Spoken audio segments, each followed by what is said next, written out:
Joining me now on the Knicks Film School Podcast, he is, you know what? He actually might be Santa Claus. I've never directly asked him the question, but he provides joy and merriment to everybody he comes in contact with, whether that be on Twitter, where he has become debatable. Where he has become, the face and the voice of the Knicks fan, I believe, on Twitter, or in person, where obviously, I mean, you see him and it's just like it is joy incarnate. Of course, I'm talking about David Futernick. Hello, Fuddy. Hello, how you doing? Well, let's see. It's what we were possibly going to talk last week. Not much has changed. I guess, like, you know, when a pile of shit just has more shit kind of piled on top of it, it's still a shit pile. So, you know, I guess not much has changed. Steph Curry now has the 3-point record. So that was how nice for him to get to enjoy that moment at MSG. That's so nice. It's nice because nothing good has happened to the man in his life. Who had a better night, him or Dell? Because Dell was just surrounded by honeys in his sweater with a viper on it or something. I mean, he's really going full middle-aged single guy. Are the Currys not married? The elder Currys not married anymore? I don't know. No, they are not. You have not heard this? I don't partake in the page 6 stuff. Oh, please. Everybody does. Come on. I mean, he's a handsome older man. He is. He's got a nice job. He's got a nice gig. That's right. God bless. Yeah. God bless. Hey, in this economy, please, in this time, in this climate, God bless. He's got steady work. I can't even attempt to have any episode with you be like remotely serious. Well, I figure the more we talk about everything else, the less we have to talk about the Knicks. So I said I had an idea of how to start the show. And this is my idea. So this is my attempt to also provide holiday cheer. Mm-hmm. I'm doing something for the newsletter tomorrow to kind of like, what are the odds that this thing turns around? Not looking at like X's and O's or like trades or anything, although we should talk some fake trades because why the fuck not? Sure. But just kind of looking at where they're at and like, net rating, which I know you're a big analytics guy. Me crunching numbers constantly. Always on the calculator. Always on the TI-82. That's what they called you in college. Old TI. Old TI. Because I loved TI, the rapper. And I always was on my calculator, I was like you remember the song Rubber Band Man? Of course. I love that song. I love that song too. Yeah, it was a good one. Reminds me of Stripes, one of my favorite Bill Murray movies. Ah, yes, there you go. Watched that recently. The for the kids out there, the mud wrestling scene, which could be made. That movie couldn't be made today. Couldn't be made today. Not so much. I don't know how we got to talking about this. Yes, net ratings. That's right. Yeah. And where they're at, and because we're now actually at the exact, if there was such a thing, the math doesn't quite work out. But we're a third of the way through the season, and they're currently 23rd in net rating. It's not great. And so I was like looking at some past teams that have rebounded from similar places, and then I was looking for other reasons for optimism, and I noticed.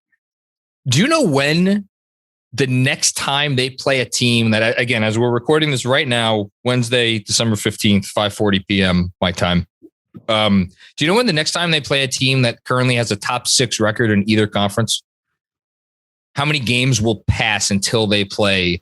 Obviously, you don't know the schedule by heart because you're not a crazy person, but just take a wild guess.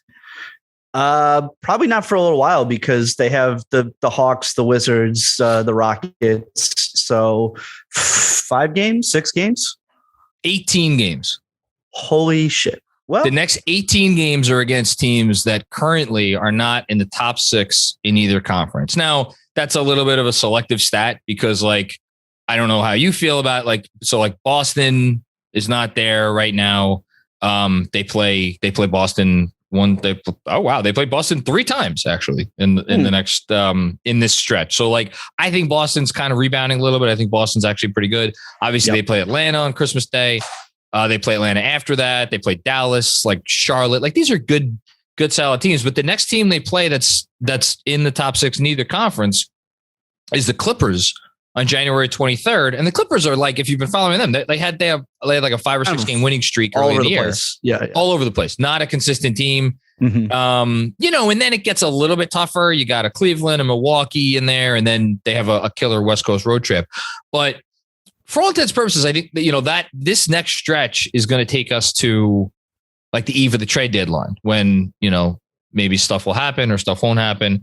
Like, there's such a part of me that wants to be like, okay, this is where they put it together. And the one other corollary to this, their last 12 games, they've played 7 teams that are in the top 6 in either conference. So again, I know it feels like the sky is falling. The schedule has been a little tough.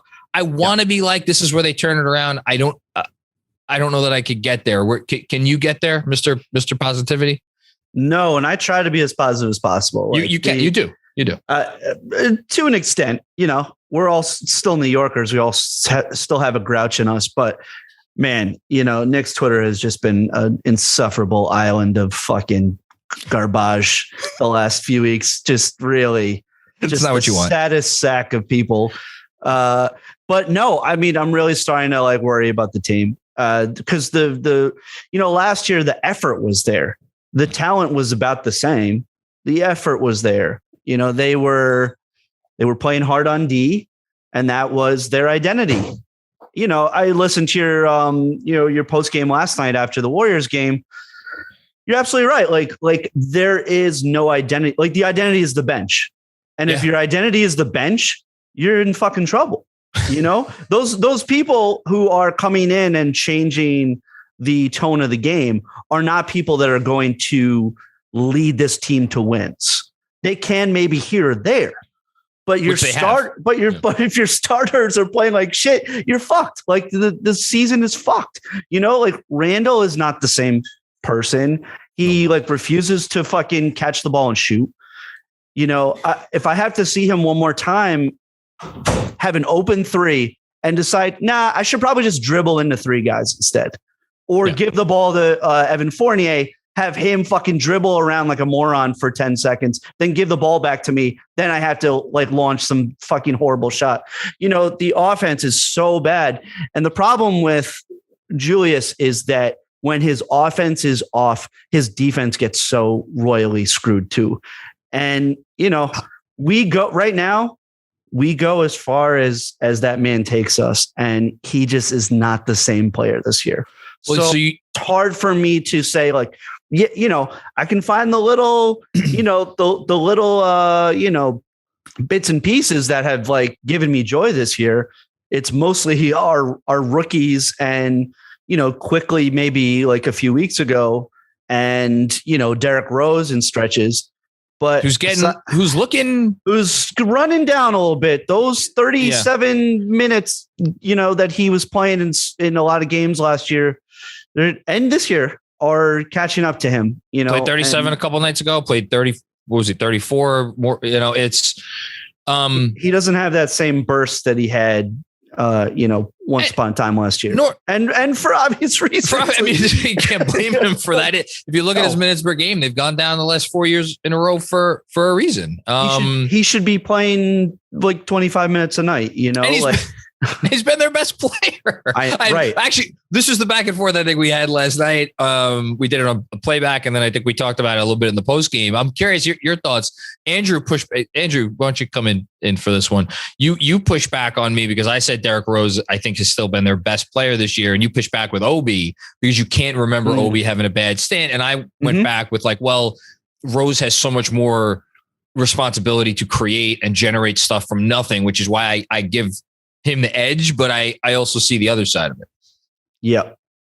Yeah, you kind of covered it. It's simply just the fact that I don't remember a bad Obi Toppin game, and I think he had one bad shooting game. That's it. I'm also attributing and not to be part of said terrible ecosystem that is Knicks Twitter, but because we've also seen him in limited minutes, there's a potential aspect I'm also applying to Obi that he's been great in this limited time that we've seen him, and I think he could be even better if we saw him for more. Hence what we saw in the Raptors game. But I also, in the conversation when you said that it's D Rose, I also think a lot of Obi's success is responsible because of what Derrick Rose has been able to do with him. OB isn't someone that really can create his own shot. He thrives on Derrick Rose running the offense in the second unit. And quickly to a lesser extent too. Right. You know? Yes. Yeah. 100%. And look, all those guys feed off each other. And that's why, like, if I'm so you just laid out the bad and it's bad, but at the same time, again, and this is the ultimate, whatever you want to call it, low bar, silver lining, because we've been Knicks fans for so long and we've seen so much just abhorrence in basketball form. It's not like the whole team has like quit or they're not trying collective. Like there are players who are still going out there and trying their hardest every night. And it's especially the guys who have been drafted by this regime, which is what gives me a lot of hope with, and buy-in into the system. And you look at, like I went on a little rant at the end of after the Warriors game about how if you look at the defensive rating for the subs, it's pristine. Great. Yeah. And it really just does come down to, in my mind, and I don't, we've talked about this for the last few weeks. You don't have to belabor the point, but like what you said about Randall, what you said about Fournier, and then the centers just not being on the same caliber. Where I'm now struggling, and I was on the putback today with Ian, and the topic of like a Miles Turner trade came up, and like he would fix one component of the team, but like, am I sure that like,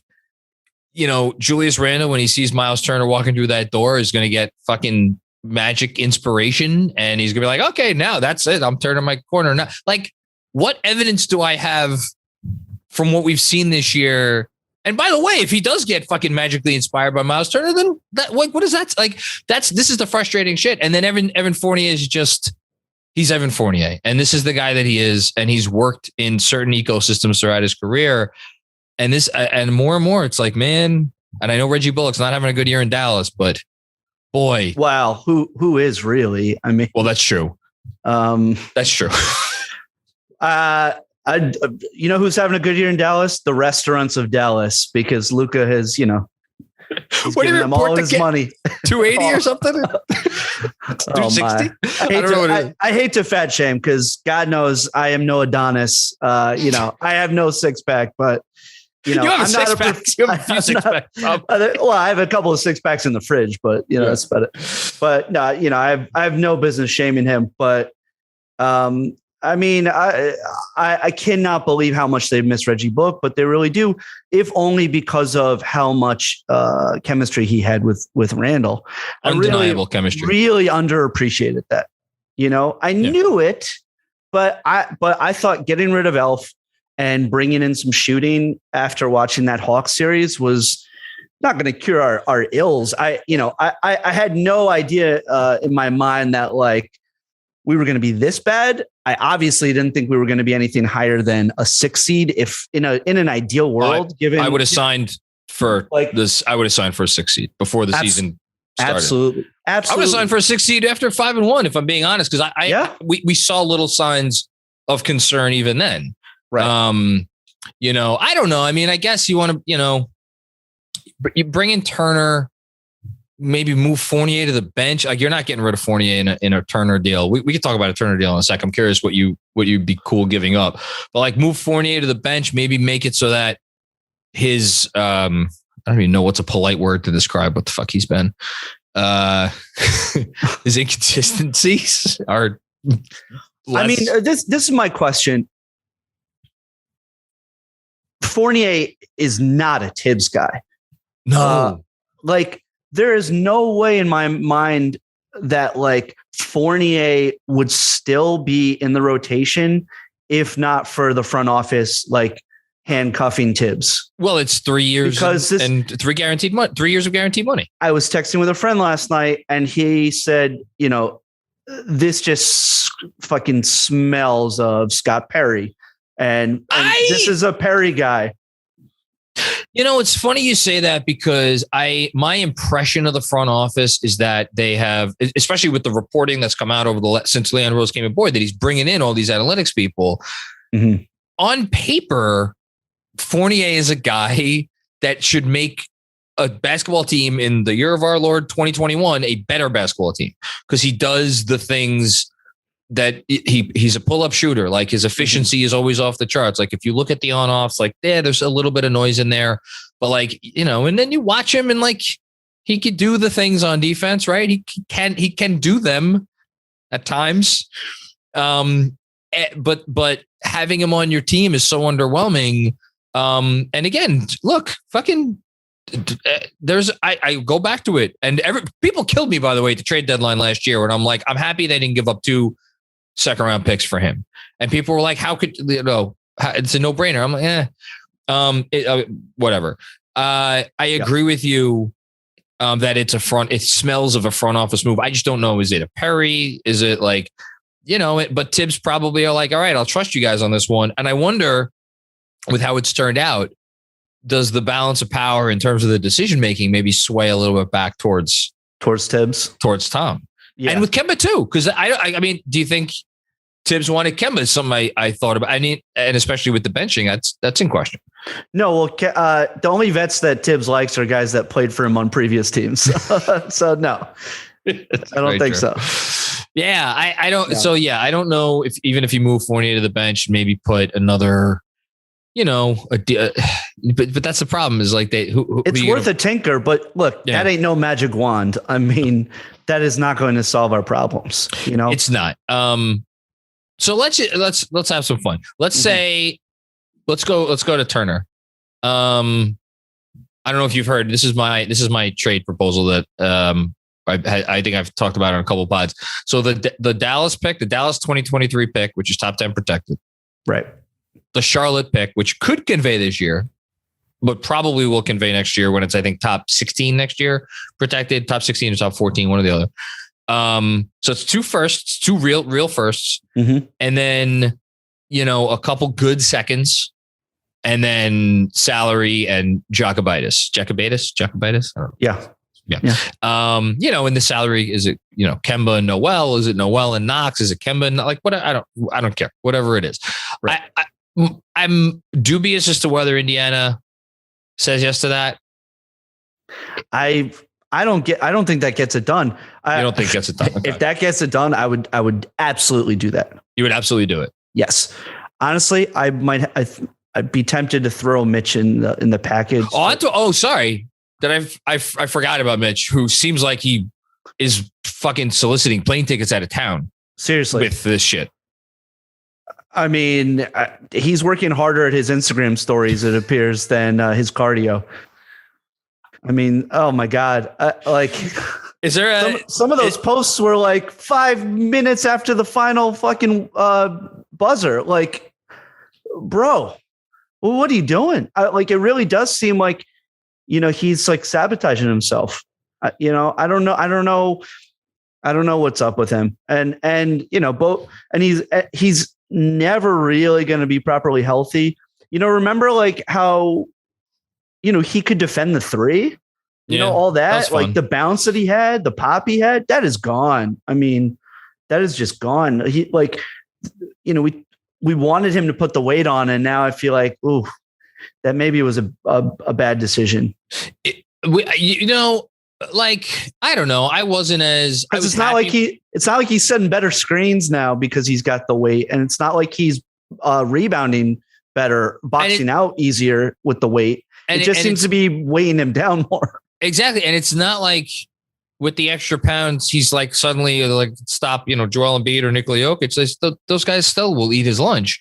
Right. No, sorry. I missed. Dude, forget those guys. Fucking Bielitsa ate his lunch last night. Like, well, anybody, because and that's the reality of the situation. And I don't want to get all pissy here, but like, no, I think we're at the place where we're at the pissy. Should. Okay. Yeah. So if you're going to play center in the NBA today, you either need to be a top 5 consistent defensive force where it doesn't matter who you're going against. Like you're pretty solid. Like you could play 30 minutes a night and like feel your team is going to feel good about you defensively. Mm-hmm. You have to be an offensive hub of some kind, or at the very least, you have to be like a top 10 defensive guy who's also a really good rim runner. Or you have to be a stretch five. Like be one of those five things. Like, Jared Allen, all of a sudden fairly paid, right? $20 million a year. Well, guess what? Really solid on defense. Not extraordinary, but really solid. And he's as good a rim runner as you'll find. What is Jared Allen? Is he the 10th best center in the league, 12th best center in the league, 15th best center in the league? Somewhere in that conversation. But so we're talking about Mitch. He's like, what is he? What does he top out as? Does he top out as the 20th best center in basketball? I don't like if that seems generous, really generous. Yeah. So I would throw him in if they want him. I don't know if they want him. So they might not even want him. I mean, what's his value? I mean, he's an expiring contract. That's his value. Exactly. Yes. And they would have to feel good about like what he would sign for. And, the Herb Simon never goes into the luxury tax. If they get the sense that like Mitch is okay signing for like a low money deal. Right. Yeah, maybe. So I don't know. I think I'm still probably siding with you. I don't know if that gets it done. And the other part of it is if the Knicks play hardball and make that offer and the Pacers are like, we're going to wait around and see because we're in no rush. Right. Mm-hmm. What's the worst that happens? We start winning games and get back into the playoff race like this, and the Knicks season starts to slip away. That's why this is a really tricky situation for them. Mm-hmm. No, I don't know. John, can I jump in? Please. So I want to respond to what also happened on the putback today. And I want to get Fuddy's response too, because your offer that you brought up that you would give for Turner, I think all three of us would be comfortable with that being the package. Yes. But both Bagley and Popper said it would take either Obi or Quickly. Does that scare you at all that A, that the front office would even consider it, or B, that if that's the price and it becomes a bidding war, that they'd panic because of how this season has gone? I don't think they would panic myself and do that. Listen, if they traded Obi or Quickly in a Miles Turner trade, I would be pretty shocked and I'd be pretty pissed. I think the majority of us would be, yeah. Yeah.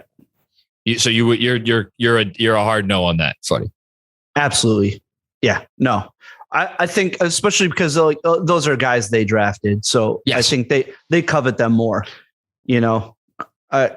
If Quickly had been drafted, in the Fizdale regime, I think, no question he'd be on the chopping block. But I think they covet their guys. That's a sense of pride for them. I think it's a sense of pride. And I also wonder, we always love to talk about the culture and I think honestly, I hate to say this, but I think they would be more likely to trade RJ. I knew it. You took the words out. I was about to bring it up and you took the words out of my mouth. Not for the same value. I think they would require more in return. Like, I don't think they would include RJ in a Turner deal. No. But in terms of being more comfortable putting RJ on the table, again, I don't want to go back to this, but I have that fucking comment by Tibbs after the Nuggets game. Y'all, Andrew, you could say whatever the fuck you want, and I know what I know what your position is. That was a shot. Okay. Yeah. I thought it was. I never asked you for it. How was it not a shot? How was it not a shot? I mean, he wouldn't have said anything. Or he wouldn't have been as brutal about it. Like it was. I mean, it was all out there. He doesn't misspeak. I read it as he wasn't I think people were taking him out of context. There was no out of context. The point I don't know. Yeah. He says nothing ever. The man says nothing. I thought that what he said was nothing. Okay.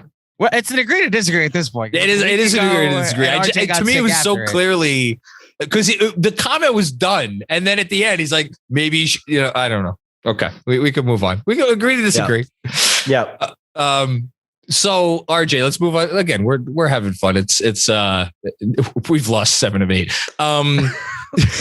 we're creeping closer and closer to a tankathon type. There you go, man. I've looked on tankathon I looked at the tankathon odds. I looked at the current standings today. It's all there. It's right. Have you started simming the lottery? Have you started simming? No, I don't ever do that. It's a waste of time. Well, funny. What were you saying? I think it's funny. yeah. I clicked a couple of sims. maybe 3 or 4. Maybe 3 or 4, just until they got a top 3 pick. Yeah. Only took 3 or 4. That's where we're at. But to be fair, a lot of the East is kind of in the same boat. It's like such a fucking mess right now. Part of that is because of health. Part of that is because of health and protocol. See, like half the league is in fucking health and protocol right now. Yeah. So it's a very weird season. It is a weird season, and they do have an opportunity. I mean, look, let's just be real about it. We can sit here and say whatever the hell we want about the issues on the team and the issues with Randall and this and that, and the other thing, Fournier. If they reel off, a 12-6 stretch over these next 18 games, which I'm with you. I'm pretty pessimistic right now. Would it shock me if they went 12-6? No. Would it shock me if they went 6-12? No. Neither of those things would shock me, and if they do the better of those two, I'll talk myself into hey, listen, man, let's go for that 6 seed. We'll see if it happens. Where are you at on Ben Simmons in terms of because a lot of people just they hear his name and they're just get the fuck off my lawn. I'm kind of in that boat. You are. Okay. Can I look? I think he's an incredible talent. I seriously worry about the emotional strain he's been through, and that doesn't get better by coming to MSG. Coming to this media market. I mean, Philly's tough. Right. It doesn't get better. It doesn't get better by coming here, but there's no celebrity row at Philly games, there's just M. Night Shyamalan at Sixers games. Listen, he's such a celebrity. Hey, huge. And did you see old and Tony Luke or whoever the fuck, just the cheesesteak, mavens. But I don't know. He's so lured by the celebrity thing, just getting involved in the whole Kardashian. What would give that away? Jenner universe. And just the attitude, I just don't see him and Tibbs gelling at all. Even though he's an incredible defensive talent, one of the best defenders in the league. I just worry about the attitude. And I mean, we are so shooting deprived. That does not help our offense. I mean, he's a good ball handler. He has good court vision and he's big, but I don't know. I don't see it. I think Daryl Morey is too smart, and I think it's the price is going to be too high, even with all the bullshit this year. I think the price is just going to be too high. We would have to part with young talent to get him, and I'm not willing to do that for such a huge question mark. It's not a home run, know, and it's going to require a home run price. Or a price as if you are getting the home run. Correct. I completely agree with you. I also don't like the fit with him and Randall. The assumption would be that you'd be bringing him to play with Randall. That said, what intrigues me, I wanted to bring up Simmons just then get that opinion out of the way, because what intrigues me about the next month and change, or maybe much sooner, is the notion that the Knicks could potentially get in on a trade involving Ben Simmons. And I don't know exactly what that would be, because and I'm going to have someone on next, Dave Early's going to come on next week, and we're going to bullshit about Simmons and fake trades with Portland or whatever else. So I don't want to get too much into it, but just I think we are at the point of the season where if there's a way for the Knicks to, I'm not saying take on bad long-term money, but if there's a way that they could end up with CJ McCollum and get something for taking on CJ McCollum and like jettison off some of these people. Like that's something that would be at least interesting to me. Like, sure, but I don't know. That's kind of where my head's at. What about Dame? Do you have any interest in Dame? He's my favorite non-Knick of the last decade plus. But no, no, we would have to gut our roster to get him. And to me, I think we should have learned our lesson from the last time we did that. What did we do? Oh, that's right. Do you remember that? I have a vague recollection. And I don't know how willing I would have been, down to do it when he was actually in his prime. It does feel, and maybe this year is like a bugaboo and he returns back to form, but it really feels like he is in his twilight now. So my question that I'm starting to wonder is, because I agree with you. I think he is in his twilight. And I thought that Woj piece, which maybe Neil O'Shea actually wrote the piece for Woj. I don't know. Yeah. I think, yeah. Ghostwritten. It's like one of those books where it's like My Life in Basketball by Charles Barkley with Brian Schneiderman. It's like, Brian Schneiderman wrote this fucking book. Like, yeah. With Neil O'Shea. What was that? I don't know. Doesn't that sound like a basketball writer? Brian Schneiderman. He covers the Suns. Sure. Brian Schneiderman. Let's get Andrew. Can we get Brian Schneiderman on the podcast? If you guys get Schneiderman on, please. Anyway, I thought it was very interesting in that piece, where he was like, several executives that, ESPN has talked to or whatever have said like they'd rather take the Portland job knowing that they could trade Dame, or like knowing that they don't have to keep Dame or extend Dame. Like, to me, that's not necessarily indicative of like what a player's value is, because I'm making a few like extra logical leaps there, but just he's 31 or 32, whatever he is. He's more than 31. He's 31 and change. 31 and change. Yeah. He's a small guard on his way to 32. Yeah. He's a small guard, and what was something came out a week or so ago with like the issue he's dealing with right now? Extension. Well, yeah. Whatever injury, somebody basically reported like he's been dealing with this for years as a way to like make him look. Yeah, he was experiencing it really badly in the Olympics and just opted not to have surgery. And so like, how is that supposed to make me feel better about the long term? And what you just brought up, that he wants the extension to become, apparently the highest paid basketball player on the planet. Mm-hmm. Like all these things, like, I'm sorry, where's the market going to be that's beating down the door for Dame Lillard? And that's, and I get it. He's made all NBA first team. He's like, still, when he's right, you said he's one of your favorite, he's your favorite non-Knick. I don't know. I'm not saying I would do it or that I would even necessarily think long and hard about it, but just, I wonder what the front office would do if there was a situation where it was like the Blazers kept falling and the Blazers were like, we have an opportunity to get maybe a top like 5 pick here this year. And they felt like they could get a bunch of picks from New York, and all it would cost the Knicks in terms of young players was RJ and salary after the year that RJ has had. And what you brought up before, I wonder if the front office would be quicker to trade RJ than they would Obi or Quickly, or hell, even some of these kids that they just drafted. It's just a question I have in my mind. Mm-hmm. Yeah.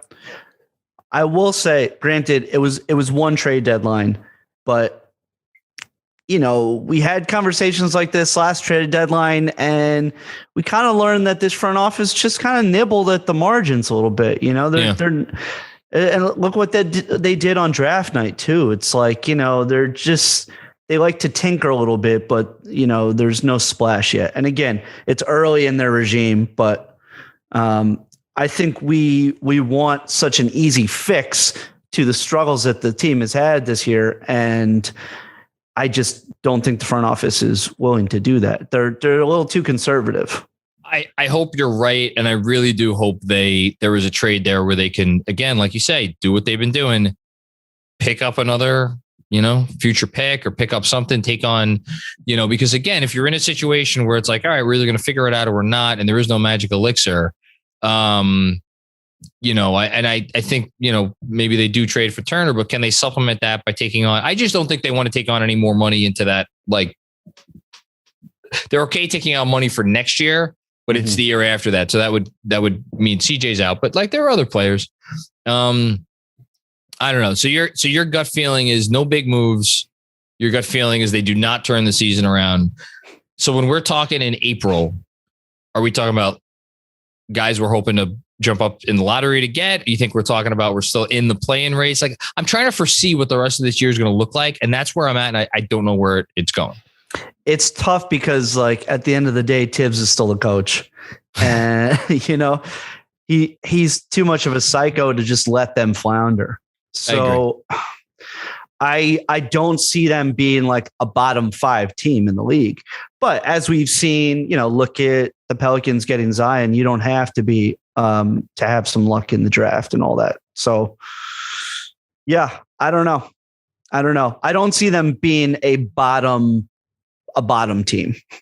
We're talking about like, well, surely we are definitely assured a top 5 pick. I don't see them getting to that place. I don't think there's any universe, right?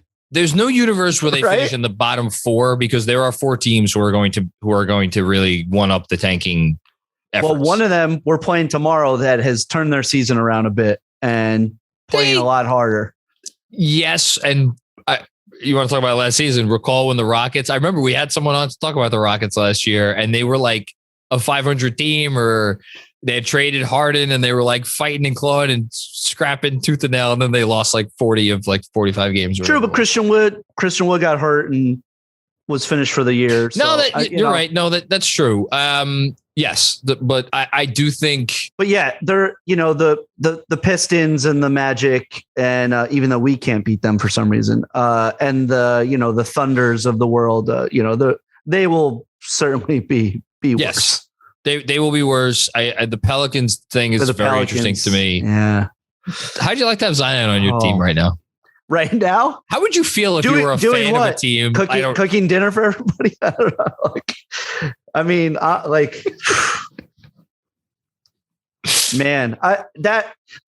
In all seriousness, legitimately makes me sad. It's bad for the league. It's terrible for the league. When he's right, he is so electric. And I was looking forward to watching him play this year. And yeah, if we're talking about concerns that I have for Ben Simmons, geez, for that guy. Oof. Oh yeah, no, it's in a different category. But at the same time, like I wonder, disappointing.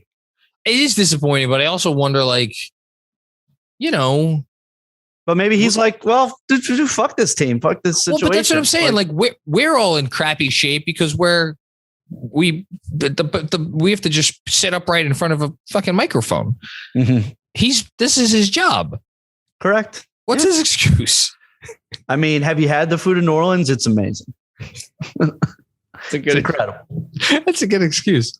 I could never live there because I would be 1,000 pounds. So I kind of get it, but yeah, no, he's a professional athlete. Yeah. He should be taking better care of himself. And when those reports came out that his like stepfather was his trainer, I was like, oh no. Yeah, no. This is really going very bad. But David Griffin, the genius, he's got it under control. Don't say anything bad about David Griffin on this podcast. So I don't think they're going to finish worse than New Orleans either. But you look at the rest of the league, would you bet your life on the fact that the Knicks are going to finish with a better record right now than the Raptors or like the Pacers or like the Spurs or? Well, maybe if the Pacers blow it up, but maybe if Pacers blow it up like they say they are. But Brogdon will still be there. And I would imagine one of Turner or Sabonis will still be there. I think they're gonna choose one or the other. I would imagine to part ways with, and most likely Turner. So yeah, I could still see that core being better than the Knicks this year. As much as I hate to say it. So yes, I hate to say it too, but here, you know what I don't want to happen, and we can finish on this. Let's go. What is our worst case scenario? Worst case scenario is the Knicks fight tooth and nail to try to stay in this race for the rest of the year. Mm-hmm. They do trade for Turner. They give up something we don't want them to give up, even if it's like Quentin Grimes. I don't want to give up Quentin Grimes. Yeah. You know, and they finish 11th, and they end up with the 10th pick in the draft.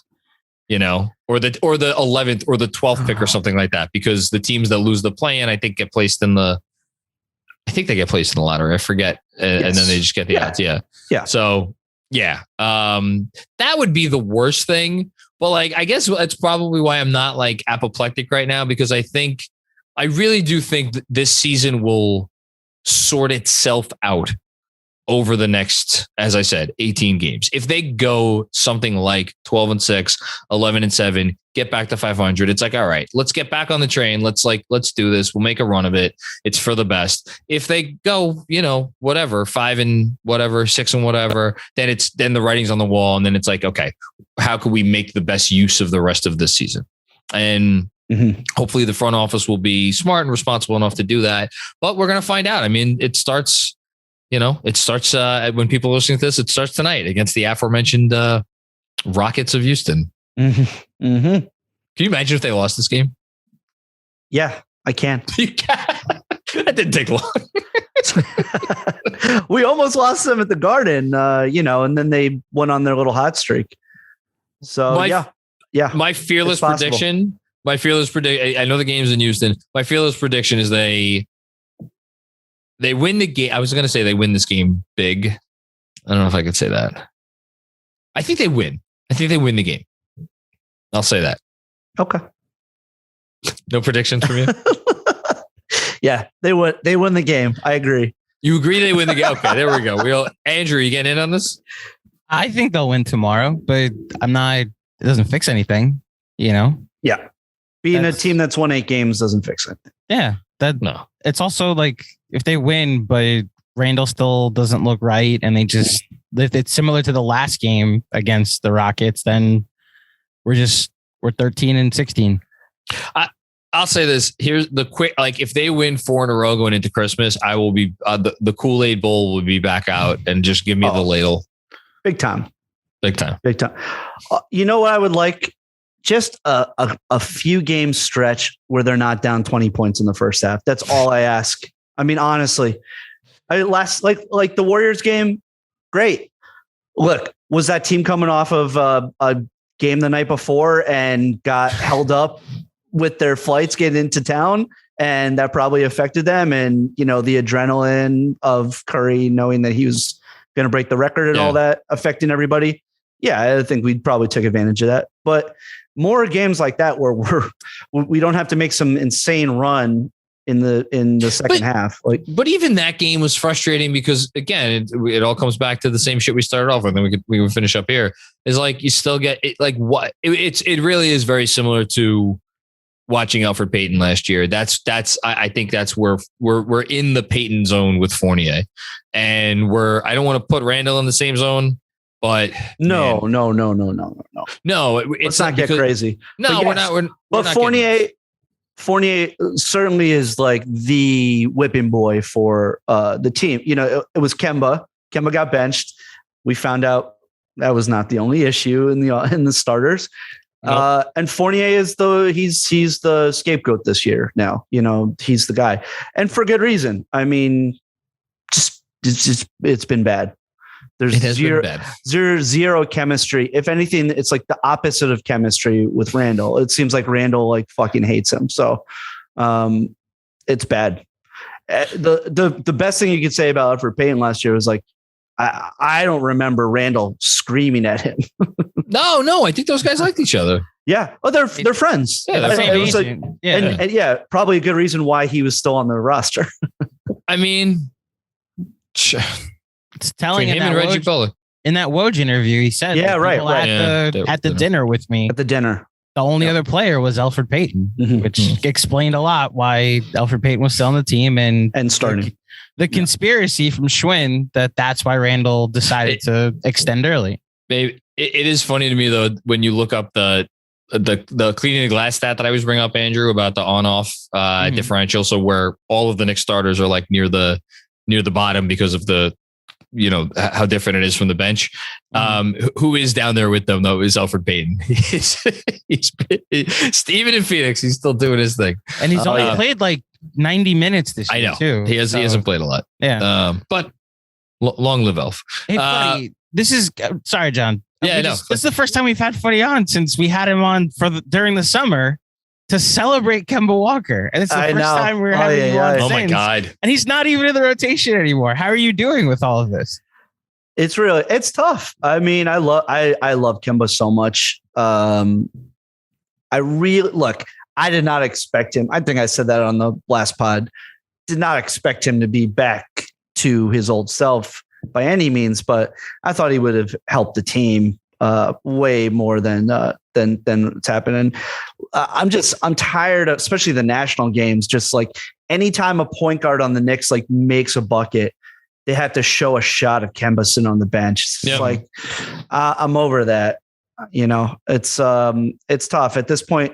I'd like for him to just find another home and maybe he can get some playing time somewhere else, but it ain't working out here. And I hope the best for him, but it breaks my heart. It would have been amazing to have some huge, home games for him. That would have been really special, and just never really happened. So it's a bummer.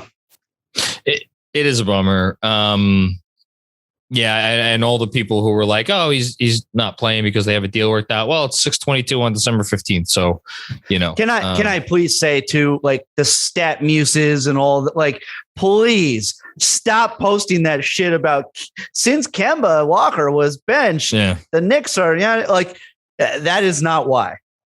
I have like friends of mine who are like big UConn fans who are not necessarily Knicks fans sending me like a screenshot of like all those posts. I'm like, I'm getting a little testy pre-holidays, like with them. I'm going to be seeing them soon. And I'm like, please stop sending me this fucking shit. I know I'm going to see you. I love you. I'm going to see you soon. Please stop sending me this crap. I do not want to see it. I too will say to all of your friends, stop sending Fuddy all this crap. Please. And I'll third that and yeah.